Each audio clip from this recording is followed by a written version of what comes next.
இன்னைக்கு எங்க வீட்டுக்கு கெஸ்ட் வந்திருந்தாங்க. எப்பவுமே நீங்க மட்டும் வீடியோல ஒரே மீன் புட்டா செஞ்சு சாப்பிடுறீங்களே, இன்னைக்கு எங்களுக்கும் செஞ்சு கொடுங்க அப்படின்னு சொல்லியிருந்தாங்க.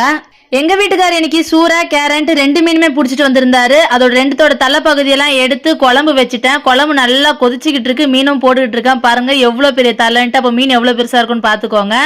இந்த மீன்ல சின்னதா செனை இருந்தது. செனைனா மீனோட முட்டை தாங்க. அப்புறம் மீனோட ஹார்ட், ஈரல் எல்லா பகுதியும் எடுத்து குழம்புலயே போட்டுட்டோம். இந்த பக்கம் மீன் வேக வச்சுக்கிட்டு இருக்கேன். நான் மீனை திருப்பி பார்த்தேன், தொட்டு பார்த்தா வெந்த மாதிரி இருந்தது. திருப்பி பார்த்தா மீன் சரியா வேகல.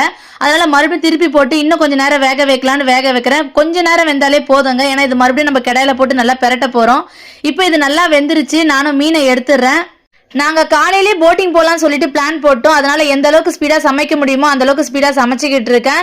இந்த பக்கம் கொஞ்சமா ஆட்டுக்கறி எடுத்துட்டு வந்திருந்தாரு, ஒரு 1/2 கிலோ. அதை தொக்கு வச்சுக்கிட்டு இருக்கேன்.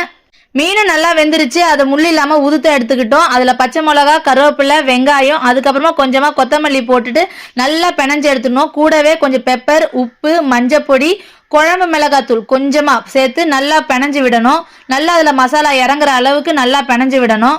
இந்த பக்கம் கறி தொக்கம் ரெடி ஆயிடுச்சு. இன்னைக்கு நாங்க நண்டு, எறான்னு எதுவும் ஸ்பெஷலா வாங்கி செய்யல. காரணம் என்னன்னா, இன்னைக்கு நாங்க போட்டிங் போய் ஃப்ரெஷ்ஷா மீன் பிடிச்சி அங்கேயே சுட சுட சுட்டு சாப்பிடலான்னு தான் பிளான் போட்டு வச்சிருக்கோம். நல்லா ஜாலியா என்ஜாய் பண்ண போறோம். நல்லா தண்ணியில குளிச்சுட்டு நல்லா உட்காந்து மீனை மூக்கு பிடிக்க சாப்பிடலான்ட்டு பிளான் போட்டிருக்கோம். அடுத்தடுத்து வர வீடியோக்களை நாங்க மீன் பிடிச்சது, அங்க சுட்டு சாப்பிட்டது எல்லாத்தையும் நான் காமிக்கிறேன். நீங்க பார்த்து என்ஜாய் பண்ணுங்க.